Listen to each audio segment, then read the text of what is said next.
Assalamualaikum warahmatullahi wabarakatuh. Kami dari kelompok 3 akan mempresentasikan mengenai petunjuk evolusi. Nah, kami beranggotakan Miftahur Rohmah NIM 16, Mailani Maya Sufa NIM 18, Selvina Dimasinta NIM 21, Rikah Mulyatini NIM 23, dan Istia Nurhayati NIM 25. Nah, langsung saja ke pembahasan yang pertama ya teman-teman, yaitu catatan fosil. Fosil berasal dari bahasa Latin, yaitu fossa, yang berarti menggali keluar dari dalam tanah.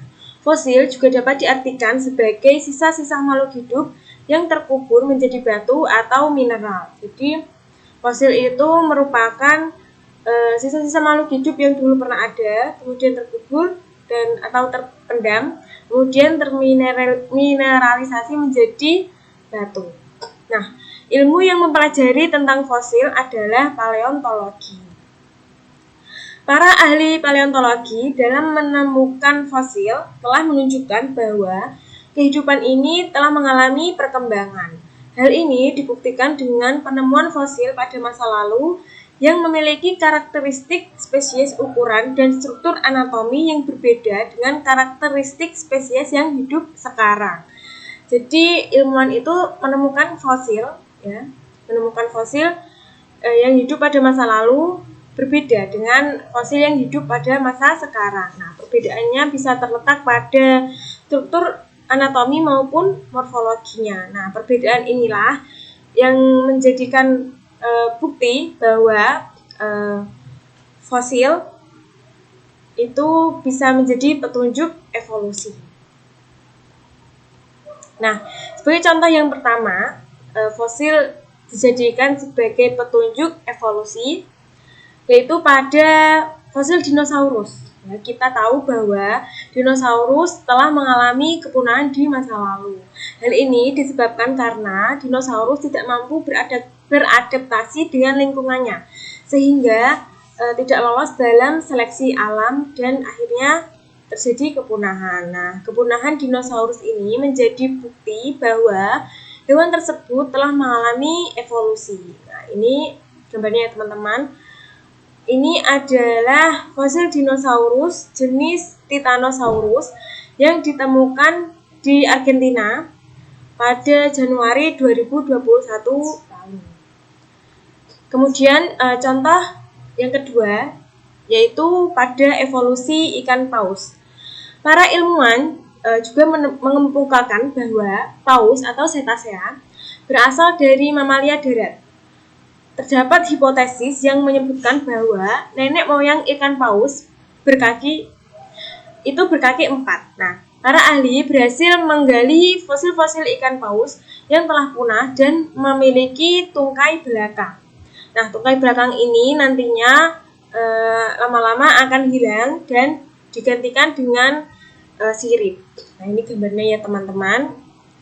Ikan paus, hipotesis itu menyebutkan bahwa dulunya ikan paus berasal dari mamalia darat yang berkaki 4. Kemudian mengalami transisi menjadi hewan akuatik. Kemudian lama-lama tungkai belakangnya itu akan hilang dan berubah menjadi sirip. Nah, fosil-fosil tersebut juga menunjukkan bahwa Pachycetus dan Rodhocetus memiliki tipe tulang pergelangan yang juga dimiliki oleh kelompok hewan mamalia darat seperti babi, kuda nil, sapi, unta, dan juga rusa. Nah, penemuan ini semakin memperkuat hipotesis tadi ya, yang menyebutkan bahwa ikan paus berasal dari mamalia darat. Nah, sebagai contoh yang ketiga, juga terdapat di Museum Pati Ayam yang kita kemarin kunjungi ya teman-teman. Di Museum Pati Ayam terdapat fosil gajah purba dan juga gajah modern, gajah purba jenis Stegodon dan juga gajah modern jenis Elephas. Nah, gajah purba jenis Stegodon ini telah mengalami kepunahan akibat tidak bisa beradaptasi dengan perubahan iklim sehingga tidak lolos dalam seleksi alam. Sedangkan gajah modern jenis elephant mampu bertahan dan tetap lestari karena lolos dalam seleksi alam. Kemudian selain itu juga ditemukan berbagai jenis kerang laut di sekitar Museum Pati Ayam ya. Nah, hal ini menunjukkan bahwa dulunya di sekitar Pati Ayam itu berupa lautan dan sekarang telah berubah menjadi daratan. Nah, ini adalah gading dari gajah jenis tegodon ya, dan ini adalah berbagai jenis kerang yang ada di Museum Pati Ayam. Nah, penemuan-penemuan ini tadi, fosil-fosil yang telah saya sebutkan tadi, menjadi bukti bahwa kehidupan ini telah mengalami perubahan atau perkembangan. Seperti yang tadi dulunya berupa lautan, kemudian berubah menjadi daratan, kemudian dulunya ada, sekarang tidak ada. Nah, itu adalah bentuk dari evolusi. Nah, jadi fosil ini, catatan fosil merupakan petunjuk dari evolusi atau bisa menjadi bukti bahwa evolusi itu ada. Nah, pembahasan yang selanjutnya akan dijelaskan oleh teman saya. Terima kasih. Selanjutnya yaitu homologi anatomis dan molekuler. Nah, evolusi itu memberikan penjelasan bahwa suatu spesies dalam hubungan dengan spesies lain yang memiliki hubungan kerabatan, maka spesies tersebut memiliki dalam persamaan struktur anatomi. Nah, hal tersebut disebut homologi. Homologi juga bisa diartikan yaitu kesamaan pada beberapa spesies yang dihasilkan dari leluhur yang sama. Nah, di sini yang dibahas dalam homologi yaitu satu, kemiripan pada struktur tulang, yang kedua kemiripan anatomis embrio vertebrata, dan yang terakhir kesamaan kode genetika. Yang pertama yaitu kemiripan struktur tulang. Nah, kemiripan struktur tulang didasarkan yaitu pada organ gerak hewan bagian depan yang memiliki struktur yang hampir sama seperti struktur karpal, mata karpal, dan struktur jari. Yang pertama yaitu struktur karpal, merupakan sebuah saluran sempit pada pergelangan tangan yang berbentuk oleh pergelangan, yaitu berada di bagian tangan. Yang kedua yaitu metakarpal, bagian tulang yang menghubungkan pergelangan tangan dengan jari tengah. Yang ketiga yaitu struktur jari. Nah, berikut ini adalah contoh kekerabatan dari paus, katak, kuda, harimau, manusia, dan itu struktur jarinya hampir sama. Yang kedua yaitu struktur karpal dan metakarpal. Yang kedua yaitu kemiripan anatomis embrio vertebrata. Nah, membandingkan tahapan awal perkembangan embrio, beberapa spesies memiliki kemiripan pada embrio seperti bagian ekor dan pharyngeal. Nah,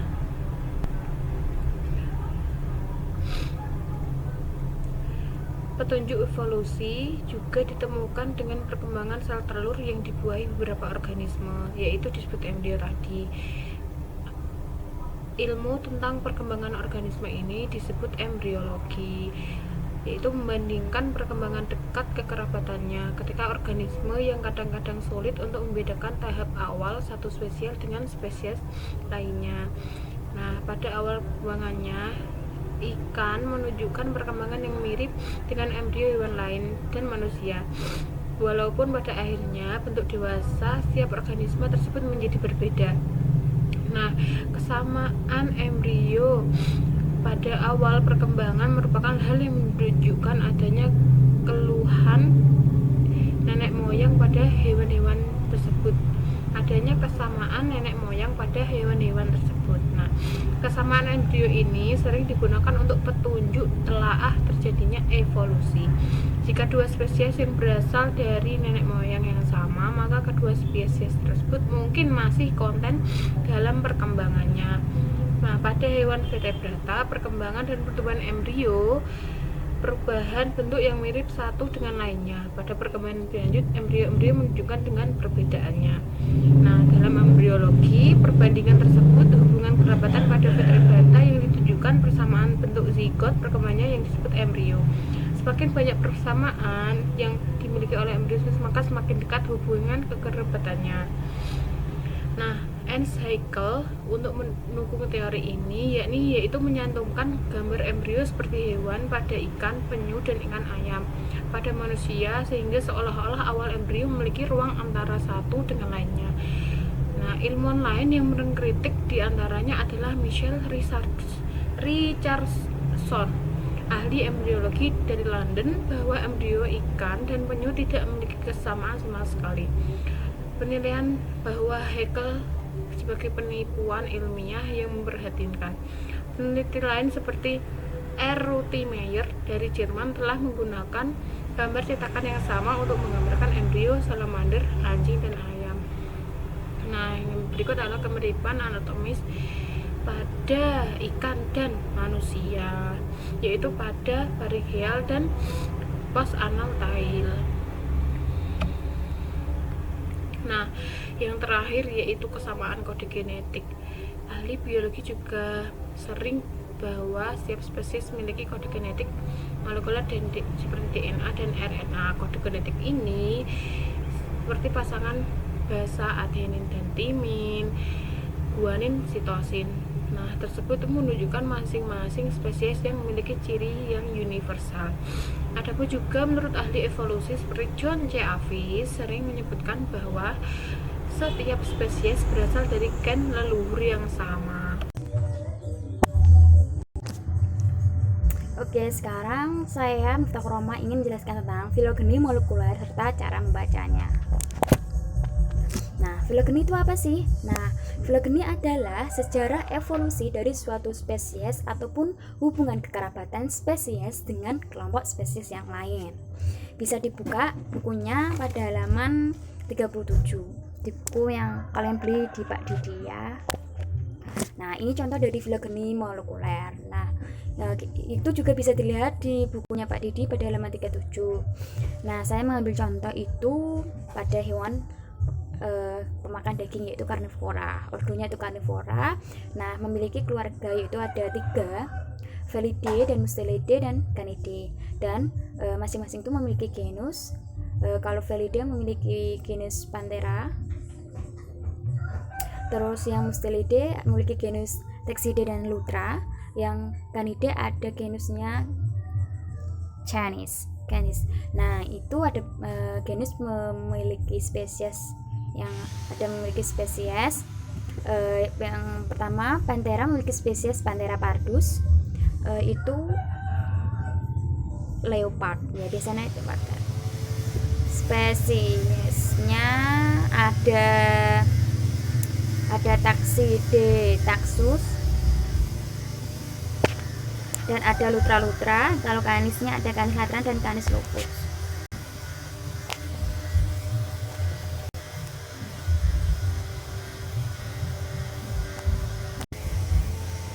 Nah, selanjutnya yaitu cara memahami pohon filogenetik.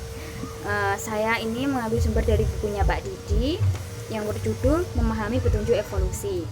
Nah, bisa dilihat pada halaman 38 ya teman-teman. Nah, yang pertama itu urutan percabangan dalam pohon evolusi tidak harus menunjukkan usia yang sesungguhnya atau absolut dari spesiesnya. Contohnya itu pada gambar pohon filogenetik yang di slide sebelumnya itu menjelaskan bahwa jenis serigala atau nama ilmiahnya, nama latinnya Canis sp, berevolusi lebih belakang dibandingkan linsang Eropa atau Lutra. Akan tetapi, kedua spesies itu memiliki nenek moyang bersama yang mengarah pada suatu jenis kelompok spesies atau kladistika. Maksudnya mereka itu sama-sama memiliki nenek moyang yang satu, yaitu maksudnya ordonya itu karnivora, jadi masih berkeluarga. Yang kedua yaitu tidak boleh berasumsi bahwa suatu takson dalam pohon filogenetik berevolusi dari takson sebelahnya,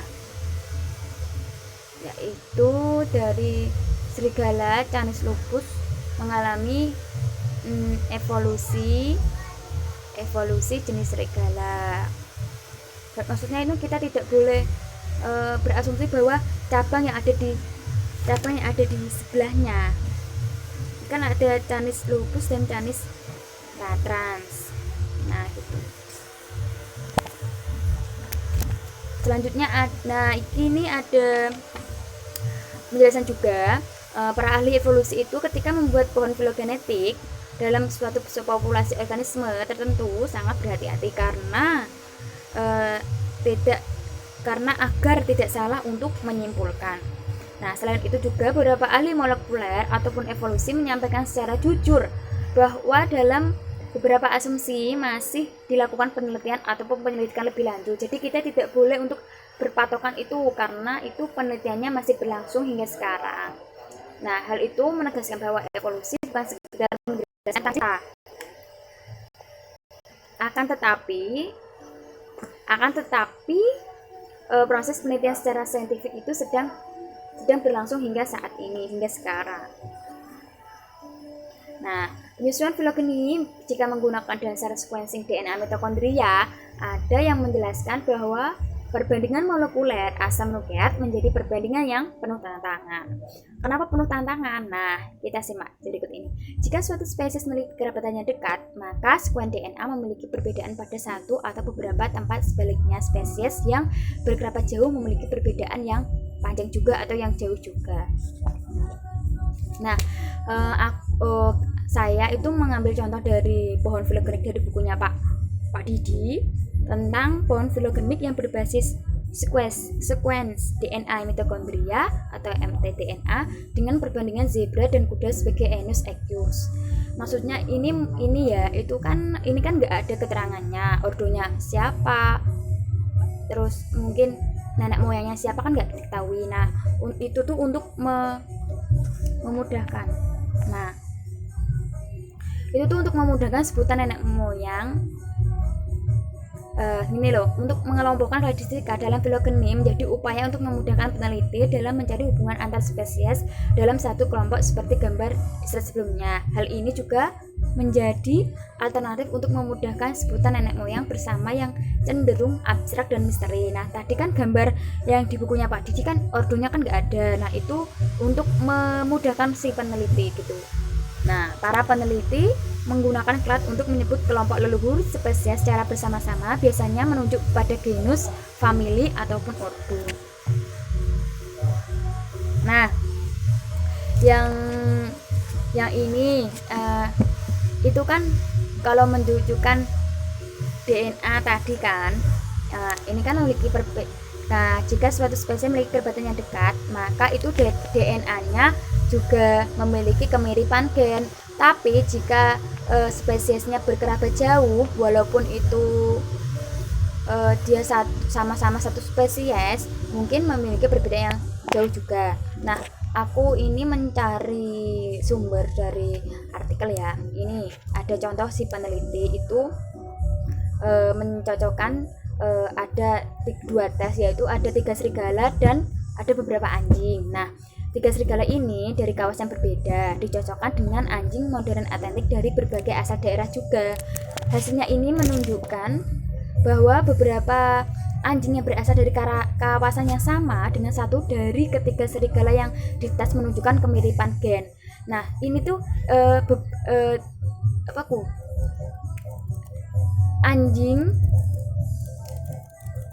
beberapa anjing dites DNA dengan satu serigala, tapi tempatnya itu tidak terlalu jauh, tempatnya itu dekat. Nah, itu menunjukkan ada kemiripan gen. Nah, ketika diujikan dengan ketiga serigala abu-abu yang berbeda asal pula, DNA anjing itu dan serigala itu sangat jauh berbeda. Bahkan antar sesama anjing pun yang berasal dari kawasan yang saling berjauhan, mereka pun tingkat perbedaannya cukup besar. Nah, ini menurut saya, kalau saya salah, ini bisa dibenturkan sama Pak Didi ya. Menurut saya itu tuh kalau beda spesies tapi tempatnya dekat, tempatnya berdekatan atau cabangnya berdekatan, berkerabat dekat, itu mungkin ada kemiripan gen. Tetapi jika spesiesnya sama tapi berkerabat jauh atau cabangnya jauh, itu mungkin jika dites akan memiliki kemiripan yang jauh atau perbedaan yang cukup besar untuk tes DNA-nya. Oke. Selanjutnya ada ini cara membaca pohon filogeni. Nah, dilihat ya, gambar ini tuh gambar pohon kehidupan di muka bumi ini, kehidupan di muka bumi ini. Saya akan menjelaskan keterangannya. Itu tuh gambar di atas kan adalah gambar filogeni kehidupan ya, kehidupan di muka bumi ini. Nah, cara membacanya itu menurut saya juga baru belajar, mungkin jika saya salah nanti bisa ditanyakan sama Pak Didi. Nah, seperti kehidupan semua di muka bumi ini berasal dari sel yang berunit tunggal. Ini ya sel ini. Nah, terus semakin berkembangnya zaman atau semakin berkembangnya makhluk di muka bumi ini, terus semakin ada cabangnya, semakin ke atas ada tumbuhan paku-pakuan, terus hewan yang berbadan besar-besar itu, terus ada bakteri eukariotik dan prokariotik. Untuk menentukan berkerabat dekat atau jauh, untuk menentukan berkerabat dekat atau jauh, kita harus melihat cabangnya. Contoh pada cabang manusia dengan cabang kupu-kupu, kita lihat ya. Nah, kita cabang manusia dan cabang kupu-kupu. Nah, di sini kan kita lihat cabang manusia dengan cabang kupu-kupu kan jauh. Nah, itu bisa disimpulkan bahwa kita dengan kupu-kupu itu berkerabat jauh tapi dalam satu keluarga, yaitu karena nenek moyang kita atau kladistika kita ada di sini sel yang berunit tunggal. Tapi kalau kita dengan Homo sapiens atau kita dengan manusia kera atau primata, kita lihat cabang kita kan berdekatan, jadi kita adalah kerabat dekat atau kita memiliki kemiripan gen dengan primata. Jadi jika ada yang bertanya apakah manusia mirip dengan kera atau primata, menurut saya itu mirip karena kita ada kemiripan dengan primata. Nah, kita lihat kita di dekat cabang primata. Kalau kita jauh di hewan kalajengking, kita jauh dengan pohon, kita cabangnya jauh dengan kupu-kupu. Jadi kita berkerabat jauh, sebutannya kita berkerabat jauh dengan kupu-kupu, tapi berkerabat dekat dengan kera atau primata. Oke, terima kasih. Selanjutnya akan dijelaskan teman saya. Baik, di sini saya akan melanjutkan presentator sebelumnya. Di sini saya akan membahas tentang evolusi virus. Kebanyakan ahli molekuler memilih hipotesis bahwa virus bermula dari potongan asam nukleat yang berpindah dari satu sel ke sel yang lain. Hasil sequencing terhadap genom virus menunjukkan kemiripan antar virus pada hewan dan virus yang menyerang tumbuhan. Hal ini menunjukkan hubungan sejarah evolusi. Dalam buku Campbell, dijelaskan bahwa penggunaan kode genetik membuat kita sulit memiliki hubungan evolusinya dengan kehidupan. Sampai sini bisa dipahami ya, kalau para ahli molekuler itu berhipotesis bahwa virus hewan dan virus tumbuhan memiliki kemiripan. Nah, ini bermula dari potongan asam nukleat. Virus merupakan organisme yang unik karena tidak dapat melakukan reproduksi secara mandiri, melainkan dengan membutuhkan inangnya. Kini keberadaan virus menjadi fenomena yang sangat berpengaruh dalam gejala sektor kehidupan, baik dunia kehidupan, pertanian, peternakan, hingga perekonomian. Bahwa di sini dijelaskan bahwa virus itu tidak bisa hidup atau tidak bisa bereproduksi secara mandiri. Karena apa? Karena virus membutuhkan inang atau tempat atau media untuk dia bereproduksi. Nah, contohnya di sini adalah virus COVID-19. Nah, COVID ini adalah COVID yang bermunculan yang akhir-akhir ini menginfeksi di seluruh dunia. Evolusi virus COVID-19. Nah, COVID-19 merupakan nama yang diberikan WHO untuk menjelaskan penyakit yang disebabkan oleh virus corona terbaru, dan awal munculnya virus ini pada pertengahan Desember 2019 sehingga WHO memberikan namanya COVID-19. Dari sini bisa dipahami ya mengapa namanya COVID-19. Karena apa? Karena pada tahun 2019 di pertengahan Desember itu munculnya virus ini. Umumnya virus berevolusi dengan cara mengubah susunan RNA-nya, termasuk yang dilakukan oleh SARS-CoV-19. Jadi virus itu berevolusi dan dengan cara apa? Dengan cara mengubah RNA-nya atau kode genetiknya.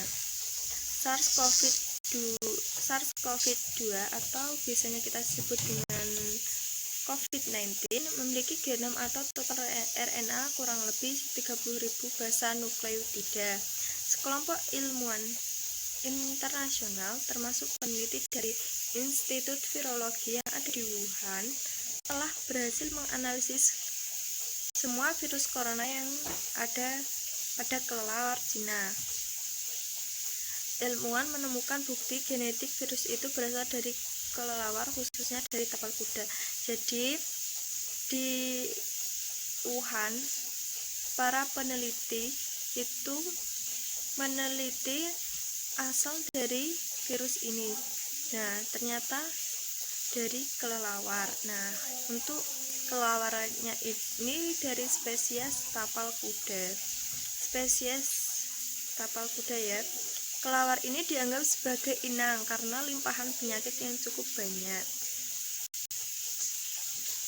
Hasil penelitian menemukan coronavirus pada kelelawar memiliki 96% genetik yang mirip dengan virus corona yang saat ini menginfeksi orang di seluruh dunia.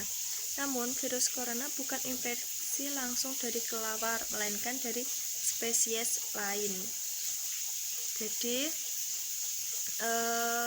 hasil penelitian bahwa virus corona itu tidak langsung dari kelelawar ke manusia, melainkan ada perantaranya.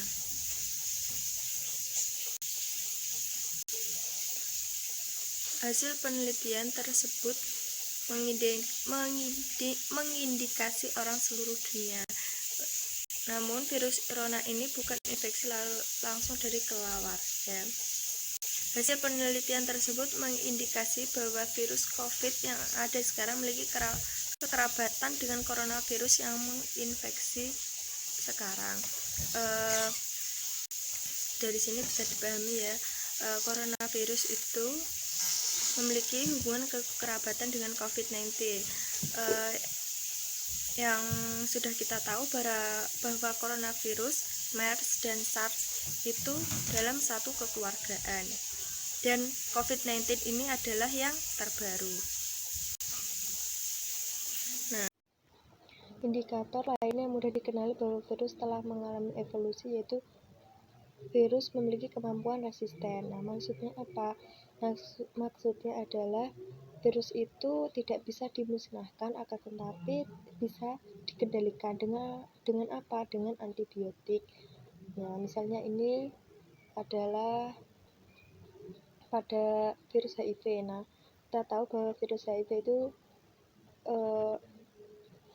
tidak ada obatnya, tetapi itu bisa dikendalikan dengan obat atau antibiotik 3TC. Begitu, terima kasih.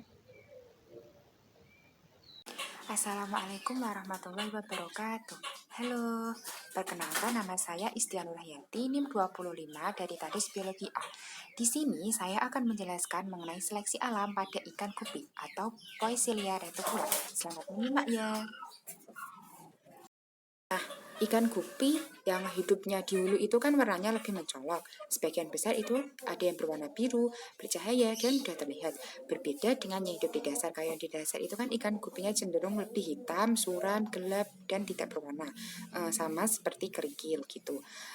Sehingga dari kejadian ini, si Ender itu berkesimpulan bahwa seleksi alam yang itu sedang bekerja, yaitu semakin besar tekanan pemangsa, maka semakin kuat juga penyamaran yang dilakukan si ikan.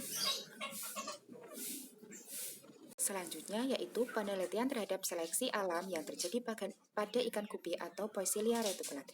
Nah, selama bertahun-tahun itu seorang ilmuwan yaitu John Ender dari Universitas California itu mempelajari dampak predator pada ikan gupi. Yang mana ikan gupi ini terdapat di gunung, yang gunung itu di bawahnya ada sungai di Amazon dan Trinidad. Nah, sebetulnya lingkungan ikan gupi itu memiliki tingkat keamanan yang berbeda. Pada bagian hulu itu merupakan bagian teraman. Kenapa? Karena hanya terdapat satu predator saja, yaitu Rivillus herti yang memasak satu ikan gupi selama 5 jamnya. Namun semakin ke bawah itu semakin banyak pula predatornya. Predator yang terganas itu namanya ada selidak. Selidak ini memangsa 3 gupi setiap 1 jamnya. Nah, ikan gupi memiliki motif bintik dan tidak beraturan dan berwarna-warni.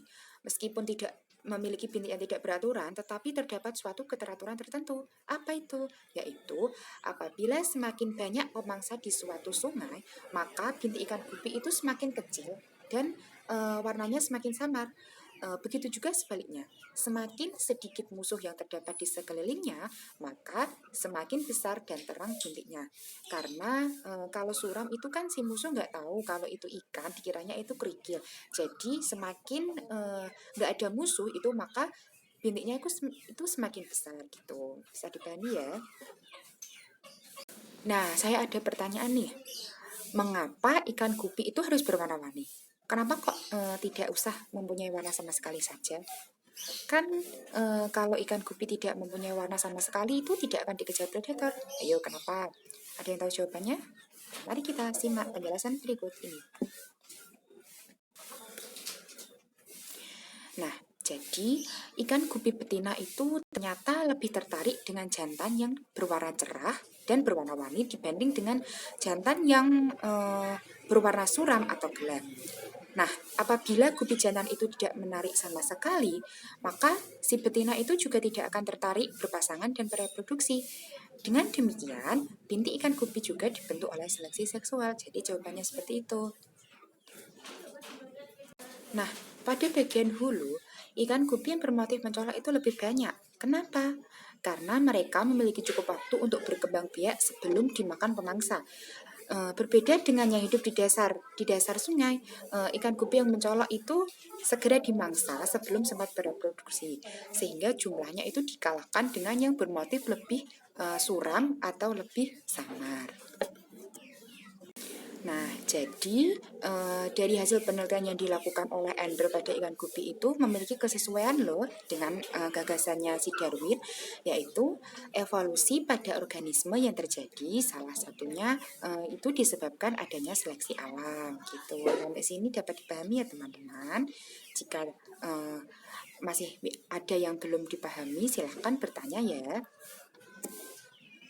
Nah, cukup sekian presentasi dari kami. Kurang lebihnya kami mohon maaf dan semoga presentasi hari ini atau pemaparan hari ini dapat bermanfaat ya. Sekian, wassalamualaikum warahmatullahi wabarakatuh.